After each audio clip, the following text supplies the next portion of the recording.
اسمع اخويا ولا اختي، اللي غيجيو جداد هنايا الغربة ان شاء الله، خصوصا الطاليين. بالحكم انا حيت كاين في الطاليين، اول حاجه خويا منين تبغي تجي، لا عندك عاد من تجلس فهمتي، جي ما عندكش تدخل الجروبات ديال الفيسبوك ياك وقلب. اهم حاجه مهمه الخوت في الغربه هي السكنه، حاول تقلب. ولا كنتي جاي جديد ان شاء الله، يا جاي حارق يا جايب الكونطرا ديال الاوراق، حاول طيح في الاول في الجنوب فهمتي.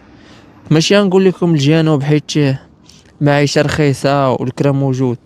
خوتي رانا براسي وباقيش نقلب على الكرا هنايا، الكرا صعيب فهمتي، بحالو بحال الشمال، بحالو بحال اوروبا كاملة، كلشي فيها الكرا صعيب.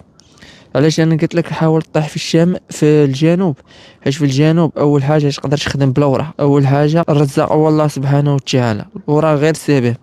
المهم هنايا هذيك المده اللي كتسنى فيها انت ديما شيري شي الوراق، ولا الناس اللي جايين حارقين بلي ما ساهل عليهم الله وصوبوا الوراق كيخدموا بعد هنا كديباني فهمتي، كتلقى باش تخلص الكرا والما والضو تلقى ما تاكل فهمتي، وتصيفط لوالديك.